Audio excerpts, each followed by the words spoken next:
Welcome to Orange Coast Unitarian Universalist Church. My name is Jolene Ibanez, and I'm your worship associate today. I am joined by Reverend Sian Wiltshire. You remember her, yes? Our minister. Bess Syverson, our director of musical ministries. And Karen McGoon-Pearson, who is our director of religious education for children and youth. In welcoming you this morning, we would also like to recognize the many volunteers that have helped to put this service together today. Yay! We respectfully recognize that our church property rests on Ahachiman and Tongva land. As Unitarian Universalists, we have many different beliefs, but we are one loving community. We're bound together, not by a common set of rules or beliefs, but rather a covenant. A covenant's a promise that whatever our beliefs, we will accept one another and encourage each other in spiritual growth. We affirm that all life has inherent value and that all existence is interconnected. We strive for justice and compassion in our deeds and our relationships, and we are committed to creating a welcoming community without regard to the traits that sometimes divide people. To our roomers, we invite you to silence your cell phones. And for our Zoomers, I wonder if mine's silenced. For our Zoomers, we invite you to say hello in the chat. I want to extend a special welcome to visitors. If you are seeking a spiritual home, we hope that you will find it here. Later in the service, we'll have an opportunity for you to introduce yourself if you'd like to do so. Now, let our worship begin with the lighting of our chalice as we say our unison affirmation. Love is the spirit of this church, and service is its law, to dwell together in peace, to seek truth in love, and to help one another. This we affirm together.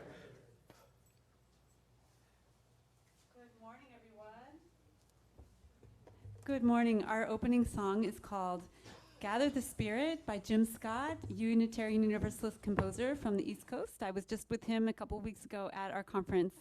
He's an amazing legend in UU music world. So please rise in body or spirit as we sing this wonderful opening song.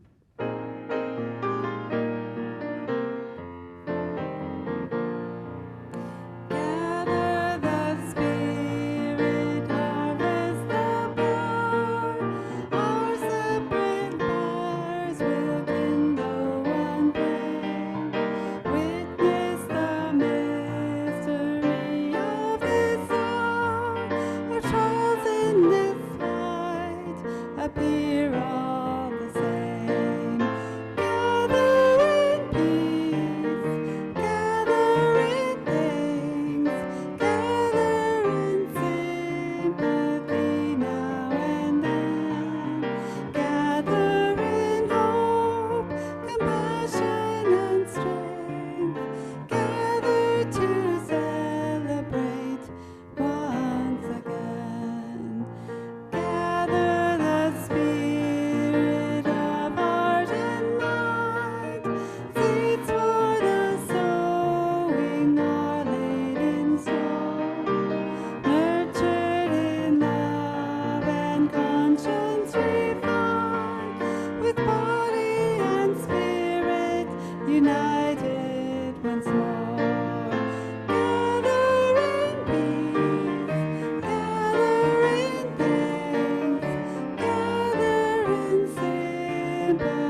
So you who are broken-hearted, who woke today with the winds of despair whistling through your mind, you are welcome here. You who are brave but wounded, limping through life and hurting with every step, you are welcome here. You who are fearful, who live in shadows hovering over your shoulders, welcome. This place is a sanctuary, and it is for you. You who are filled with happiness too, those whose abundance just overflows, you're also welcome here. You who walk through the world with lightness and grace, who awoke this morning with strength and hope, you who have everything to give, welcome. This place is your calling, a riverbank to channel the sweet waters of your life, the place where you are called by the world's need. Welcome. Here we offer in love. Here we receive in gratitude. Here we make a circle where all are welcome.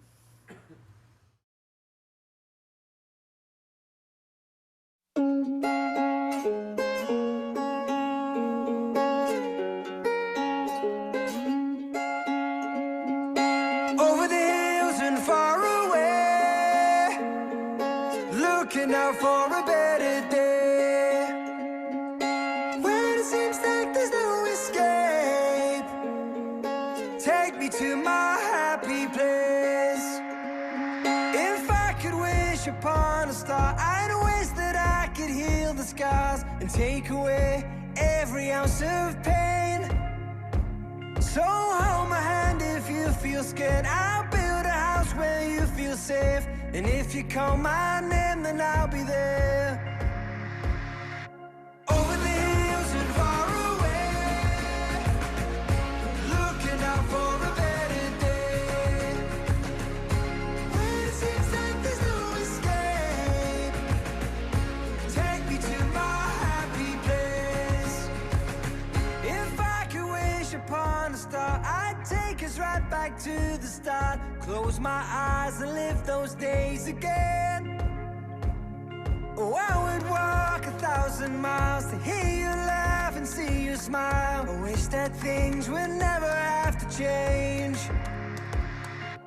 Over the hills and far away, looking out for a better day. When it seems like there's no escape, take me to my happy place. In the darkness, leave a light on. Through the storm, I remember what you told us. Keep your head up, standing strong. If you dream and believe, you can find a way back home. Over the hills and far away, looking out for a better day. When it seems like there's no escape, take me to my happy place. Over the hills and far away, looking out for a better day. When it seems like there's no escape, take me to my happy place.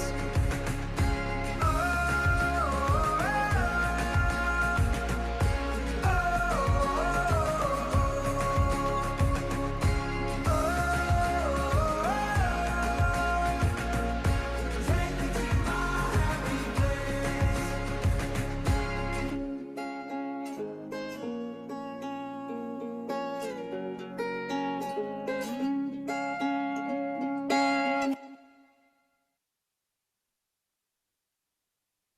Story for you. I have a story for you today, but I have you have two important parts to play in this story. Two, all of you, all of you. Whenever I say boom or something like that, I need you to shout boom as loud as you can. Let's practice. Boom! Yeah. Now, there are also times when I'm going to say the word sanctuary. Whenever you hear the word sanctuary, I want you to quietly say the word sanctuary. Let's try this one. Sanctuary. Ooh, that was good, guys. I like that. Okay. All right. So once upon a time, there was a little girl who was caught outside in a sudden rainstorm. She ran inside the nearest store to wait out the storm. And as soon as she closed the door, a bright flash of light and a loud boom of thunder followed. I did hear you, but it says here for me to say, I didn't hear you. I said a loud boom of thunder followed. The little girl knew that she was going to be stuck in that store for a long while, quite a while. She started to look around at some of the different items in the store. And then the shopkeeper appeared. Now, the shopkeeper was the oldest woman that the little girl had ever seen. She had hair white as snow and deep, craggy wrinkles. But that little girl was brave enough to admit she was a little scared. "Young woman," said the old shopkeeper, "can I help you with something?" The little girl pointed outside, too afraid to talk. "Ah," said the old shopkeeper, "did you run in here to escape the rain?" The little girl nodded slowly as another loud boom of thunder shook the store. "Well, you can wait here if you'd like in my sanctuary." Ah, you guys are good. "We've got a nice sturdy roof over our heads, and it will keep you safe and dry." The little girl appreciated the offer, but she really needed to get back outside and continue on her way. The old shopkeeper could tell that the little girl was hesitating. "Or," continued the shopkeeper, "you could head back outside with this." The old shopkeeper went behind the counter and pulled out an umbrella. Huh? "Take the umbrella," said the old shopkeeper. "I don't know why it's raining, but I do know you can keep dry under this portable sanctuary." The little girl beamed, but then stopped in her tracks. "But I don't have any money," said the little girl. The old shopkeeper waved her off. "No worries, little girl. Just be sure to offer the umbrella to someone else when they need it." The little girl accepted the umbrella, headed back outside, opened her umbrella, it's open, and the little girl was happy and dry. She started skipping down the street, and she was perfectly happy when she saw a man wearing a suit, trying to keep dry with a newspaper over his head. She heard another loud boom! And the newspaper began to fall apart under the heavy rain. She skipped over the man in the suit and held the umbrella as high as she could. "Thank you," said the man. Remembering the words from the old shopkeep, the little girl told the man, "I don't know why it's raining, but I do know you could keep dry under this portable sanctuary." The man smiled in relief. He'd been having a really bad day. See, he was wearing a suit because he was on his way to go to a job interview. He'd been without work for a long time, and he was desperate. He had to walk to his interview because he couldn't afford a car. When it started to rain, he cursed his luck. He would show up to his really important interview just soaked, and he knew that was going to make a really bad first impression. The little girl spotted her family in the store across the street. "Here," said the little girl, "you take the umbrella with you. I see my family right over there across the street." "Oh, I couldn't take your umbrella," said the man, feeling guilty. No, take it. Just be sure to offer the umbrella to someone else when they need it." The little girl put the umbrella into his hands and then ran off to meet her family. The man couldn't believe how nice the little girl was. He knew he had to hurry, though, because it was almost time for his very important interview. Another boom of thunder caused him to start... Boom of thunder caused him to start running. Well, I could tell you that man got the job he was interviewing for.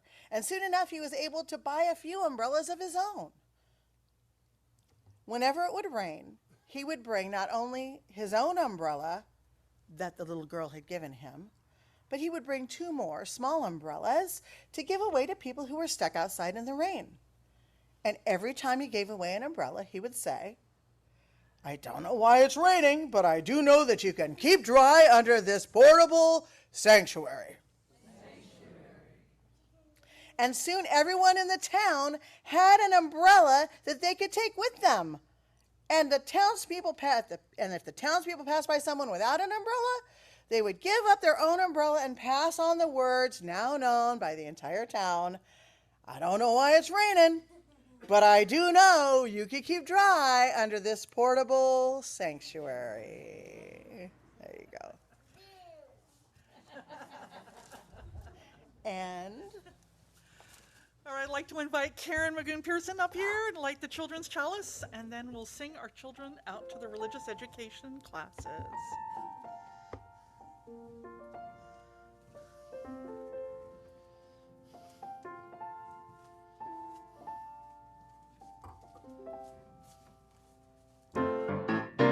We hold you in our love as you go. May your heart be at peace as you go. To nurture the spark of your precious life. We hold you in our love as you go.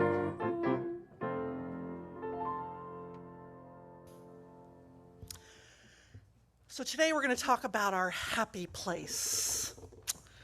Now, most of you know I just got back from being on vacation, and every year I go up to Seattle, where my family is. I have an identical twin sister, and she lives up there with her family. And so, every time I go up there, it is definitely a happy place for me. It's so green there. And of course, my friends and family are up there. I just love the rolling hills. Like, it's not like hills like this, like they have hills, right? And they have waters like Washington and Puget Sound. It's so pretty up there. Now, I've been thinking about this idea of a happy place, and one of them is in Seattle for me. But it really struck me at one moment when I was visiting my sister. So we were sitting at the dining room table. Her husband and her had set up a computer for me to work on. I was at one end of the dining room table working away, doing something or other. And my sister, my twin sister, Regan, she was sitting right next to me, doing her own thing, I'm not entirely sure what. When Alex, her 17-year-old daughter, just walks in, sits down. Now, Alex normally spends a lot of her time, she's 17, right? So she spends a lot of time in her room on YouTube playing games with friends. She's on, break this summer. And but she comes in, she sits down next to her mom, and her mom looks up and says, "Hey, Alex, you okay?" Alex says, "Yeah, just wanted to be here." And then and then she's doing this, by the way, as she's saying this. Y'all know teenagers, right? This. And then she just slowly reaches out her hand as she's doing this, and her mother takes her hand, and they just hold hands sitting next to one another. It's just this lovely, tender moment, and I realized I'd seen her do this a number of times, and I realized that for Alex, her mom is her happy place, right? As a matter of fact, when Regan and we had gone away for a few days up to a little town called Anacortes just to get away together. And when you come back from a long trip and you just kind of drop your suitcase down in your bedroom and then you flop on your bed, right? The very first thing Alex did was come in and crawl up next to her mom. Definitely her happy place. Now, a happy place doesn't necessarily then have to be an actual place. It could be a person, it could be an activity. It can be different for every person, and hopefully most of us have more than one happy place. Definitely Orange County is also a happy place for me as well. So this is what I want to ask you this morning. I want to take a moment for you to think about your happy places. So I invite you to sort of just take a deep breath and kind of get into that meditative state and think about this for a moment. Maybe you have one or two, whether it's an activity, a person, a place. Where is your happy place? Hopefully it doesn't take you a long time to come up with one.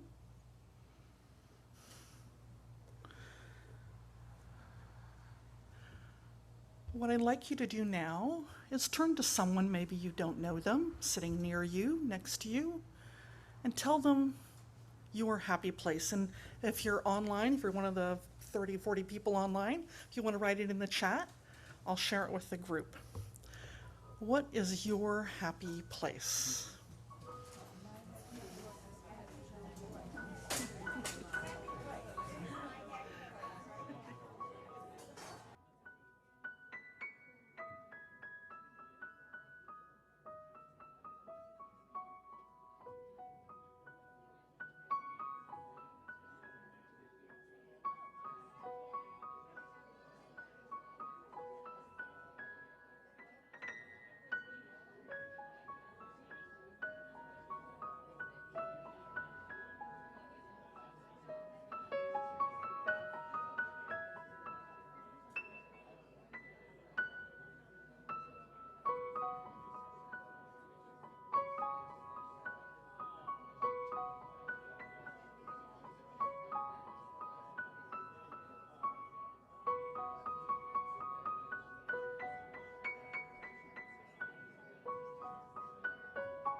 Everybody has a happy place then, huh? Maybe I need to do this one louder.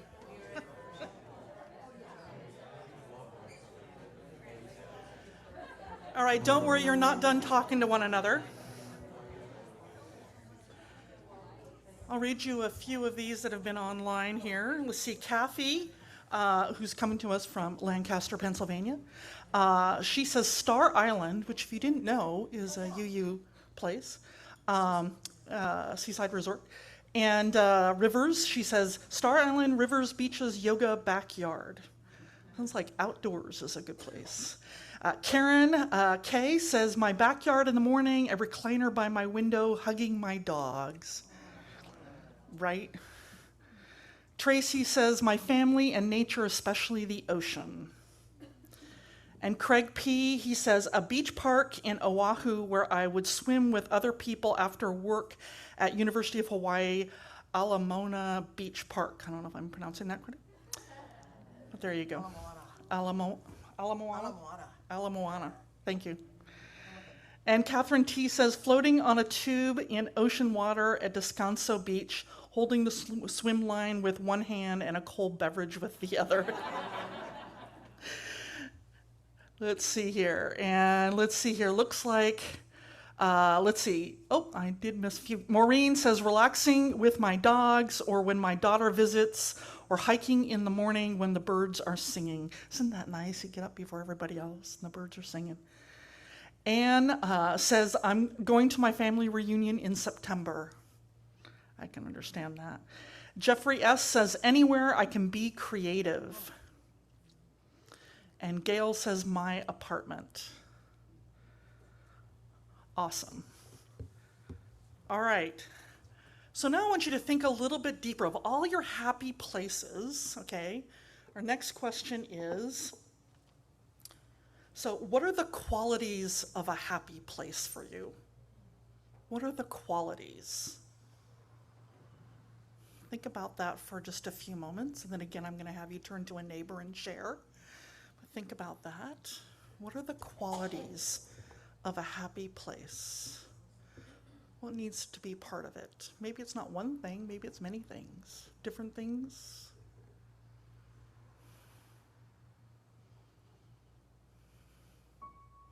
All right, turn to your neighbor or write it in the chat. What are the qualities of your happy places.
All right, I'll read you some of these that were here. Sounds very similar to some of the ones that I heard. Karen K says quiet and peaceful. Maureen says feeling peaceful and loved. Tracy says comfort, wonder, creating. Gail, a place where I can be together with friends. Craig says relaxing, freedom to spend time as I like. Oh, isn't that nice? Yeah. Kathy L says peace, joy, smiles. Linda says peace of mind. Ginny says my chosen family. Peggy says nature. Catherine T says the positive memories it brings me even when I am away from it and just imagine myself there. Anna says a place where I'm accepted with no strings and welcomed by the people there. Francie, peace, oneness with all, family. And Melody D says embracing the moment, calm. Ah, yes, our happy place. I heard a lot about peace and everything. Now, this last question, you're not going to share it, but I just want to offer this up to you because it does happen, which is what happens when you lose your happy place, when it's no longer there. For some of you who may have lost a loved one, you may have lost a happy place. Or maybe you had to move from a country because of wars. There's all different ways that we lose our happy place. Let us sing.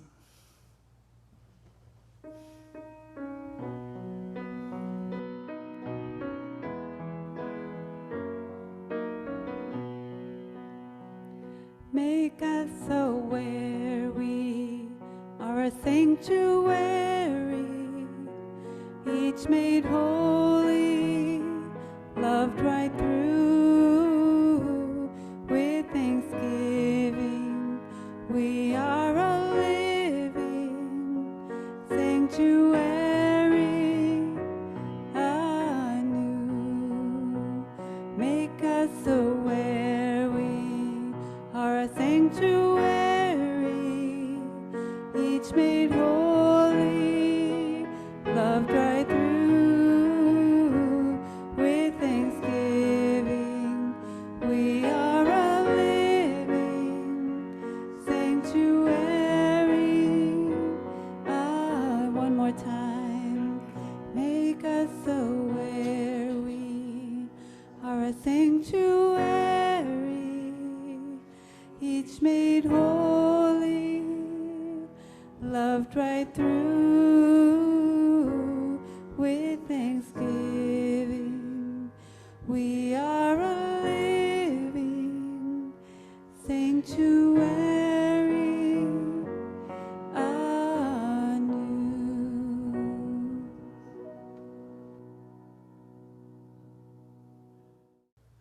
So what is it? What defines a happy place? And it might be different for different people, but I heard a lot of very similar things. A place that's peaceful, that's calm, often with family or in nature, all of those things. It may be a little bit different in different times and different types of places. So now the definition of a happy place may be different, but the definition of happiness is actually kind of interesting. I really like this definition of happiness. It comes from actually Noah Webster, who was, I understand, kind of a grump. And he said, happiness is the agreeable sensation that springs from the enjoyment of the good. It's the agreeable sensation that springs from the enjoyment of the good. What if you can't find something that you enjoy wherever you are, right? Now, I want to talk a little bit about attitude, because a lot of people will say this, but you know, happiness is really, in a place, is really about attitude, and there's some truth to this. But I do think that places have a big impact on our happiness. So attitude does play a part, and I'll tell you a little story. I just thought it was kind of interesting. Prior to serving here, which by the way, I'm entering my 10th year. Can you believe it? My 10th year. Isn't that amazing? I'm like, wow, time flies when you're having fun. Prior to that, you know, I did a 2-year interim ministry in South Bend, Indiana. Now, and I remember there was this lovely woman. I really liked her. She was really great. And we were chatting one day, and I said, you know, how long have you lived here in South Bend? And she said, you know, about 20 years. And I was like, wow, you know, what brought you here? Well, my spouse was a professor at Notre Dame, and so we came here. And I'm like, oh, well, how do you like it here? She said, I hate it. I absolutely hate living here in South Bend. I was really sorry. I mean, she was pretty vehement, you know, I just hate it here. And, you know, I just hate everything about it. It's just a horrible place to live. I would never have come here if it hadn't been for my husband had the job. And I was like, oh, okay. I said, well, you know, that's interesting because I think it's kind of cool here. I mean, there's nice rolling hills. The river walk is so pretty. There's no traffic during rush hour. I used to drive through downtown South Bend, no traffic. And you can buy a decent house for under $100K, okay? Like it's kind of cool. And most importantly to me, there's really good fruit in South Bend, Indiana, okay? Because it's right near Michigan, where they have the apples and berries. I'm from Seattle. Apples and berries is my thing, okay? So I was so happy to be there. And I remember telling her kind of this, like, wow, I really kind of like this place. And she was like, oh. I said, well, what is it that you don't like? And she said, well, it's such a Catholic town. You know, it's like everywhere there's Catholicism, and I get, you know, hammered on because I'm an atheist. And so people always question me about my atheism and everything. And I was like, well, okay, but what about everything else? And it kind of got her thinking about it. And she came to me actually a few weeks later saying, you know, I've been thinking about it. I guess I don't really hate it here. I don't like that one aspect of living here. As an atheist, being an atheist in South Bend, Indiana is kind of a challenging thing.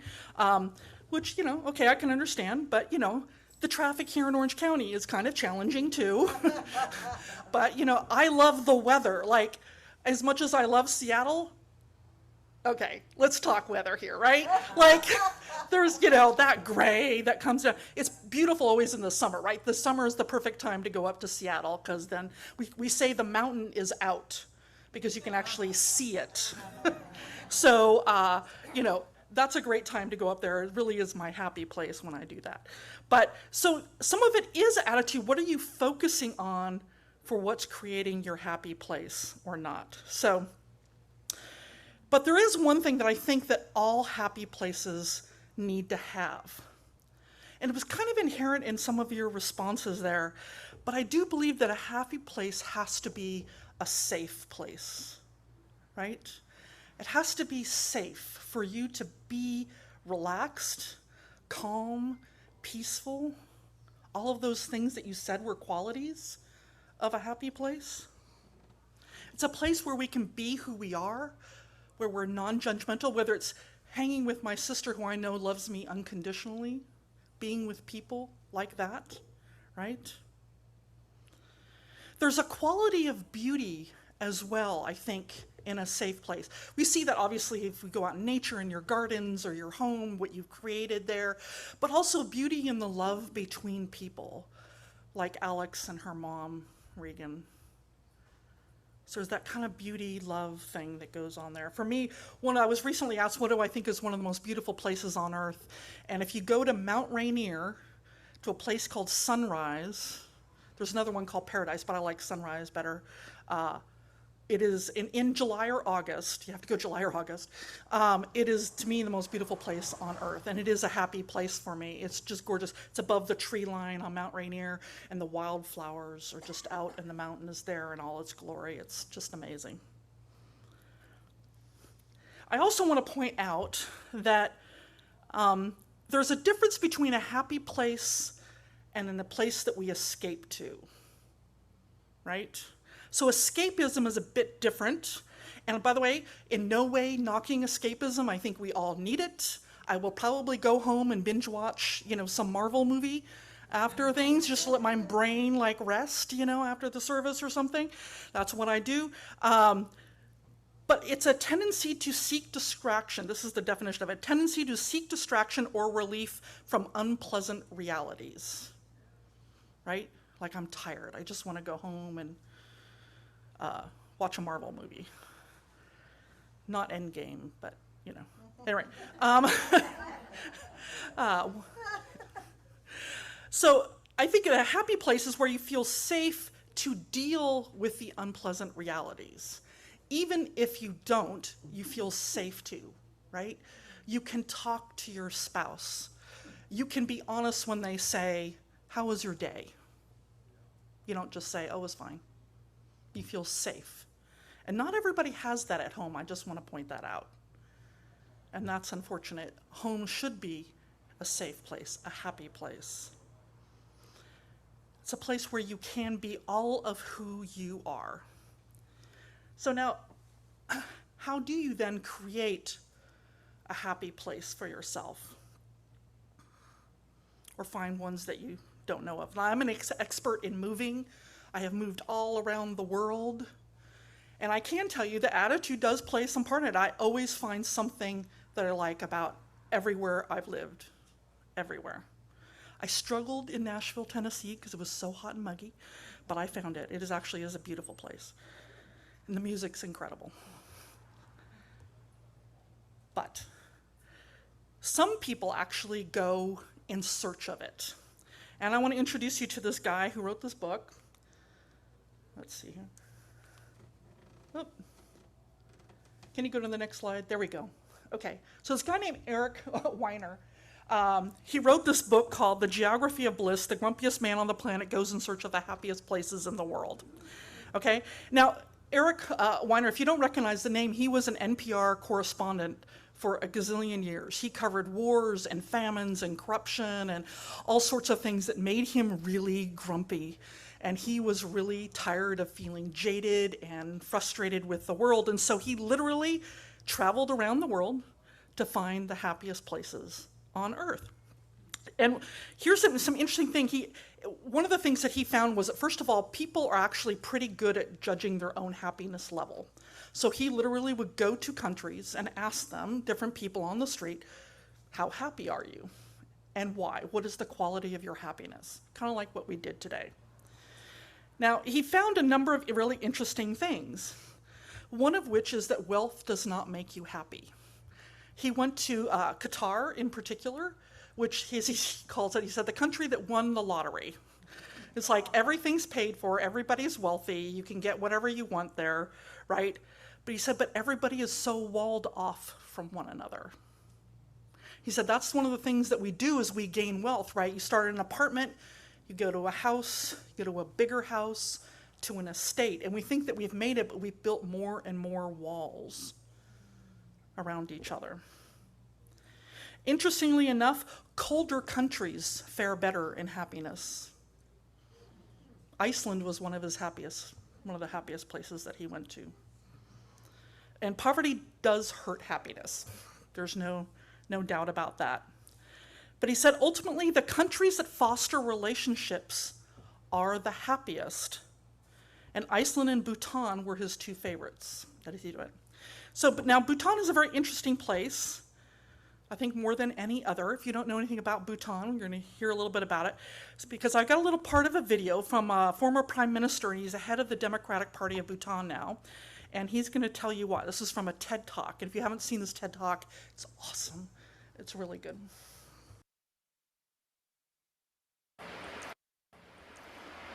Bhutan is a small country in the Himalayas.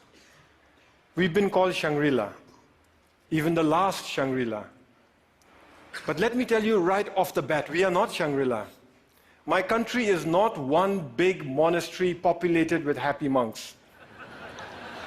The reality is that there are barely 700,000 of us, sandwiched between two of the most populated countries on earth, China and India. The reality is that we are a small, underdeveloped country doing our best to survive. But we are doing okay. We are surviving. In fact, we are thriving.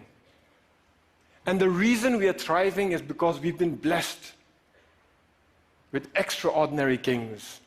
Our enlightened monarchs have worked tirelessly to develop our country, balancing economic growth carefully with social development, environmental sustainability, and cultural preservation, all within a framework of good governance. We call this holistic approach to development gross national happiness, or GNH. Back in the 1970s, our first king famously pronounced that for Bhutan, gross national happiness is more important than gross national product.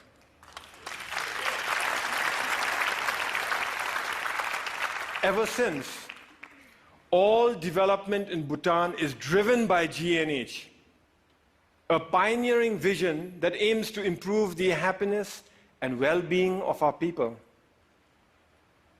But that's easier said than done, especially when you're one of the smallest economies in the world. Our entire GDP is less than $2 billion. I know that some of you here are worth more individually than the entire economy of my country. So our economy is small. But here's where it gets interesting. Education is completely free. All citizens are guaranteed free school education, and those that work hard are given free college education. Healthcare is also completely free. Medical consultation, medical treatment, medicines, they're all provided by the state. We manage this because we use our limited resources very carefully, and because we stay faithful to the core mission of GNH, which is development with values. Our economy is small, and we must strengthen it.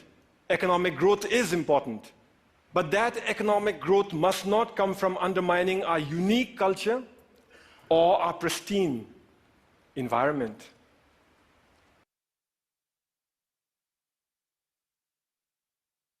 Country. So if gross national happiness is simply development with values, what kind of values does it take, do you think?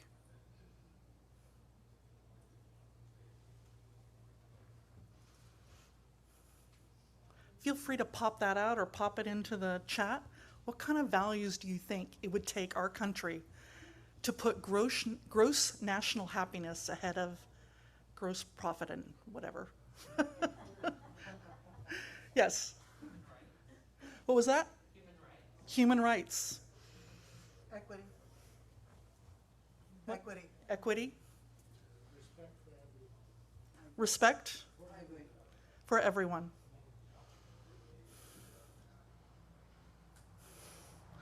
Let's see, let's see here, embracing the calm, sound ethics, servant leadership, right?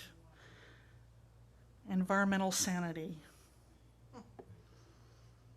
Yeah. I think it's going to take generosity and gratitude for what we have. But think about that the gross national product versus gross national happiness. Like, what if all of our decisions is not made on what's going to make us money, on the shareholders' value, whatever it is, but what is best for the country to raise everyone's happiness? That would be tremendous, right? And here at this church, we have 7 values that we try to live by, right? Which actually encompass a fair bit of this, right? Our 7 principles, the inherent dignity and worth of every person, if that was a value that we actually had in this country, or the interdependent web of all existence, right? If we recognize that we are all connected, justice and compassion in our deeds and relationships, all of that. But listen, we may not be able to change the country just yet, but we can start here in this church, right? And we do. If all of our decisions are based on the values that we hold. That's what we strive to do. That's what we strive to encourage y'all to do in your life, is to live by those values, which are absolutely amazing, that could change this world. And guess what? We do and we have, right? We do and we have. So in the upper left-hand corner, because it's really small, I put a picture up there. Those are some of our Afghan family that we are sponsoring. And I'm going to bring them here for you can meet them. Because right now, so for those of you who may not be aware, we're sponsoring, or I wouldn't say sponsoring, but we're supporting a family from Afghanistan who had to leave everything, leave their happy place. They spent 9 months in Estonia before they could come here. And they're building a whole new life in Anaheim. And that's part of what we're doing, is helping them with that. And right now there's a core of 5 people here in this church that are working on that, but soon you're going to get to meet them. I've invited them. They're very actually excited to come and meet you all. The other one is, of course, the Ukrainian refugees. We've been working with Tatiana, helping them when we opened up the sanctuary back here, right? It gave them temporary housing. And we're not done yet. We still need more housing. And I'll tell you a little bit about that more. But that is living our values. That is living, creating, being a sanctuary for others, right? That's what a happy place is. It's being in a sanctuary. And whether it's temporary or it's permanent as anything can be, that's what we strive to do, is to create here in this church.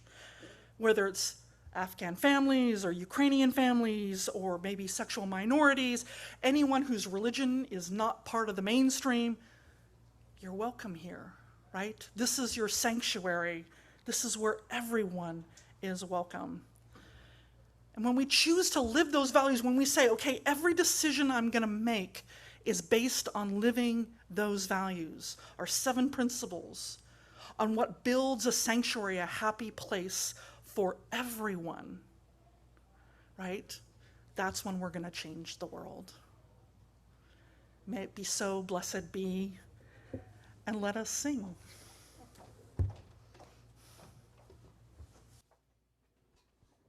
All right, we're going to sing this wonderful song called Nothing More. To be humble, to be kind, it is a giving of the peace of your mind. To a stranger, to a friend, to give in such a way that has no end.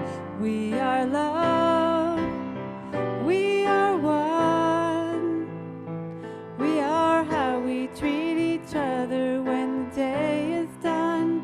We are peace, we are war, we are how we treat each other and nothing more. To be bold and to be brave, it is the thinking that the heart can still be saved, and the darkness can come quick. The danger's in the anger and in the hanging on to it. We are love, we are one, we are how we treat each other when the day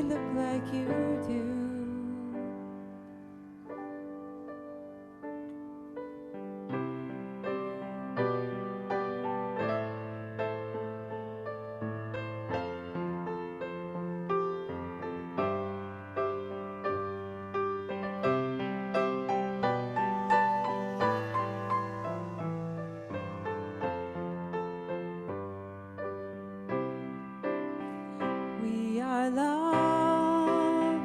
We are one. We are how we treat each other when the day is done. We are peace. We are war. We are how we treat each other and nothing more.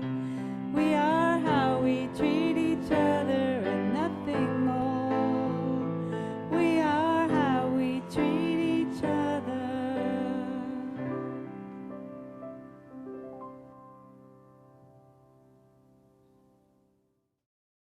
Unitarian Universalist congregations are fully self-supporting, meaning that members and friends raise all the money for the operating budget, ministries, and programs of the church.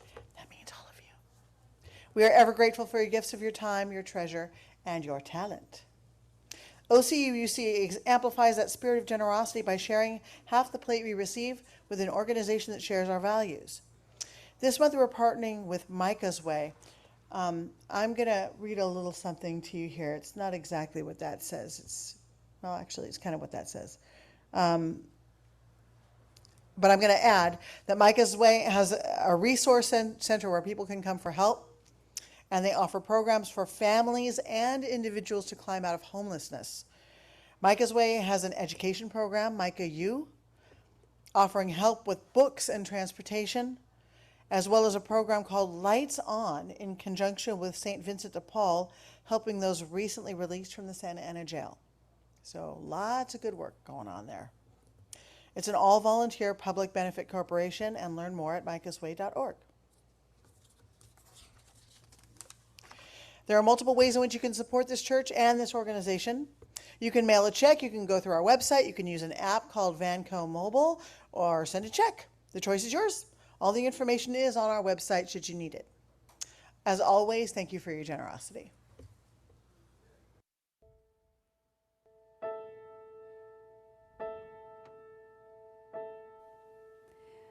Will you be my refuge, my haven in the storm? Will you keep the embers warm when my fire's all but gone? Will you remember and bring me sprigs of rosemary? Be my sanctuary till I can carry on, carry on, carry on. This one knocked me to the ground. This one brought me to my knees. I should have seen it come, but it surprised me. Will you be my refuge, my haven in the storm? Will you keep the embers warm when my fire's all but gone? Will you remember and bring me sprigs of rosemary? Be my sanctuary till I can carry on, carry on, carry on. In a state of true believers, on streets called us and them, it's gonna take some time till the world feels safe again.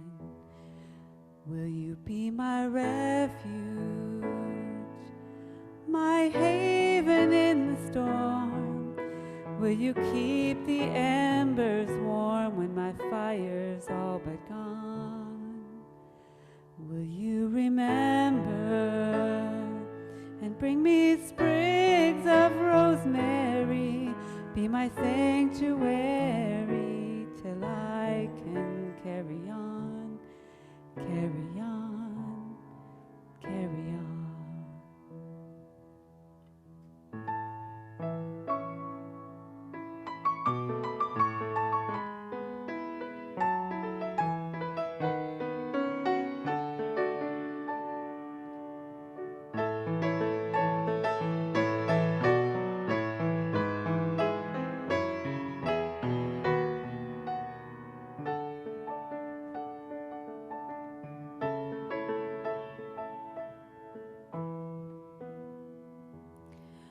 You can rest here in Brown Chapel or with a circle of friends, a quiet grove of trees or beneath two bookends.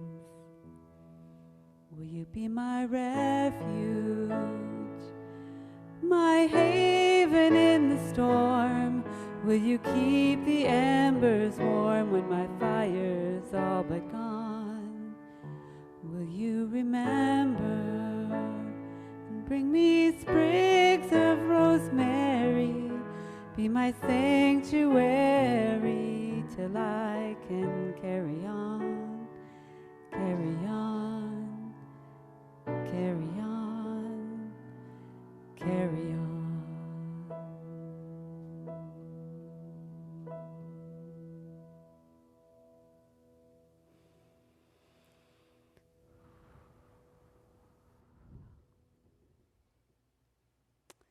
And now I invite you to sing our offertory response song, a song that puts our intentions into words and expresses our gratitude for the many gifts we share. We gather together, we gather as one, for peace, love, and justice for everyone. We give from our hearts to show that we care. We can change lives with what we share.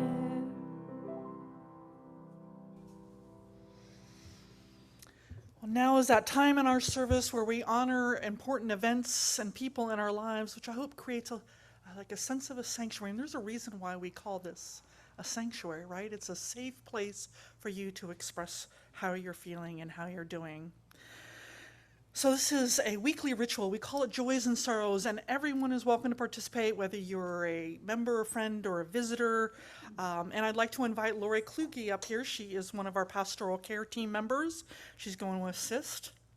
So perhaps you came here today holding something in your heart, something that struck you at your core. It could be from the last moments, days, weeks, or hours. If you'd like to honor that, we invite you to come forward and to light a candle. And if you have one at home, you can do that as well. It's a great way of embodying either our gratitude, our sorrow, putting it out there in the world. If you're a Zoomer, you're invited to write your joy or sorrow. If you would like to share it with the congregation, you can write it in the chat, and then I'll read those out loud, and Lori will light a candle for you. For everyone here who is a roomer, you're invited to come forward, light a candle. If you'd like to again share it, you can write it on a slip of paper that the ushers have and can give you if you need one. If you didn't already have one, just hand it to me and I'll read it out loud after all the candles have been lit. So please come forward.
So people who lit candles here in the room. So Simone Bentley lit a candle of gratitude.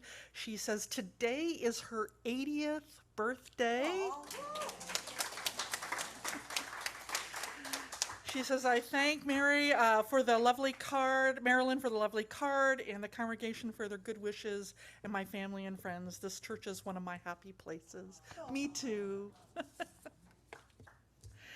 All right, and Joel and Jolyn Banyas, they have a candle of joy. They have two.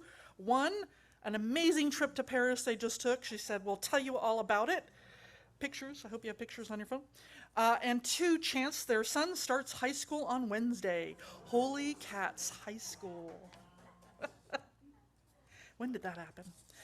Now, Dave Carlson and Peggy Hepler have both lit a candle for something absolutely fabulous. For the voters of Kansas supporting women's rights in the Ford movement, we're finally seeing in Congress and the Senate. One can only hope it continues. Yes, amen. And Reverend Judy lit a candle of healing. Her husband, Rob Gordon, broke his wrist last Sunday. He's uncomfortable, but he's healing well. And let's see here. For those online, let's see, we got a whole bunch here. Let's see here. Tracy, oh yeah, she sent this to me yesterday. She would like a candle of sorrow lit. Her first Unitarian minister, Rob Eller Isaacs, passed away in July. As he did for many, she says, he helped me during a difficult time with his patience, non-judgmental guidance, and a sense of humor. If you didn't know Reverend Rob Eller Isaacs, he was a giant in our denomination, a really lovely, lovely man, and thank you, Tracy, for honoring him. Maureen would like a candle of joy lit, she said, for her daughter Corliss, who lives in San Francisco, who had a non-mild case of COVID, but has finally tested negative. Yay. And Karen Kay, she says, a new dog rescue group has moved about 25 dogs to an old kennel on a farm near my house. I am helping to get it up and running and walking lots of dogs. It is a happy but hectic place. I can imagine. That's wonderful, a new dog rescue group. That's so great.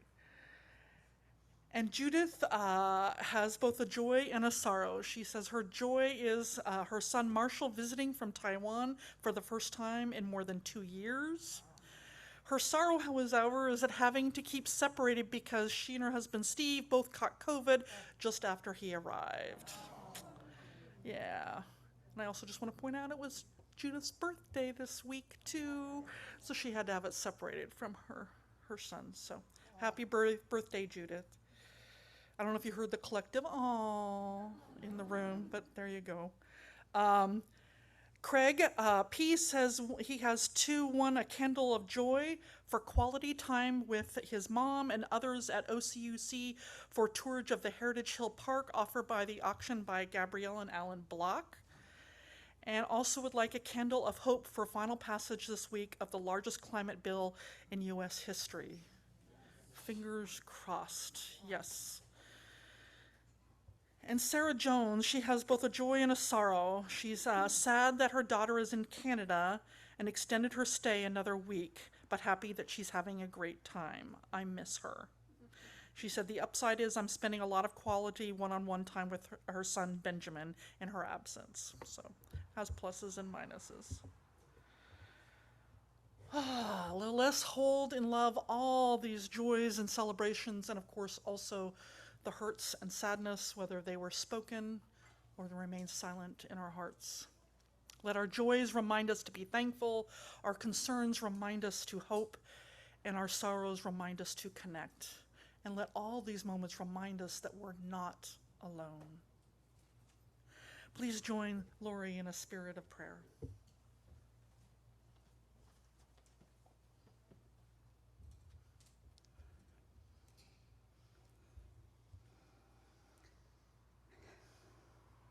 Our prayer this morning is a translation of a prayer from Shantideva, an 8th century Indian Buddhist monk.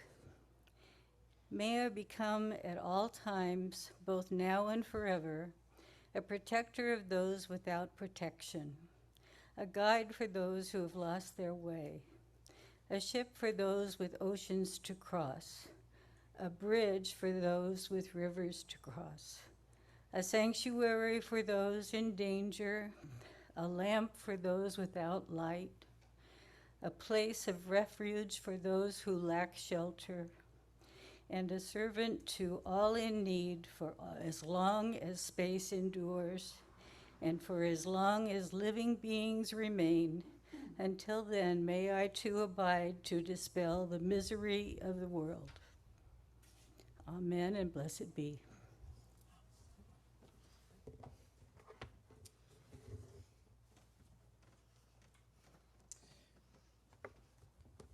Let us join together as we extinguish the flame of our chalice and say together, we extinguish our chalice, but not the warmth of truth, the warmth of community, or the fire of commitment. These we carry in our hearts until we are together again.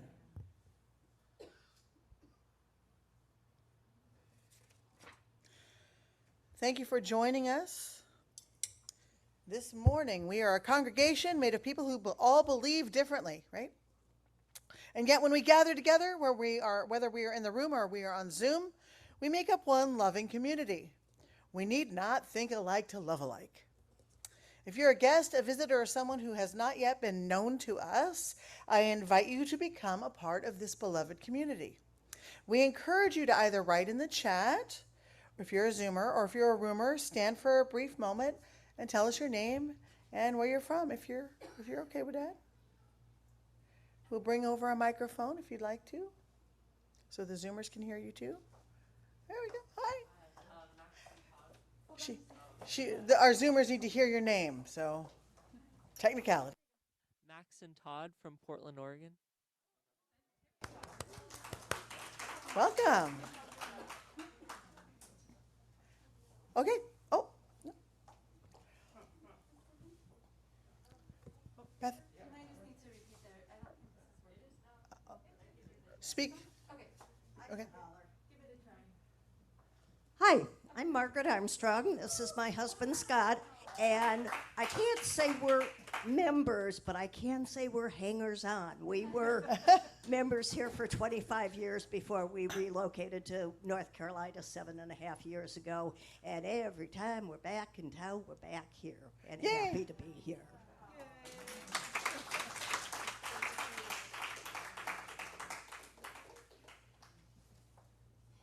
If you'd like to know more about our church, including programming for our youth and children, please contact us at hello@ocuuc.org, and we will help you get connected. In addition, we invite you to sign up for our weekly email called The Blast at ocuuc.org.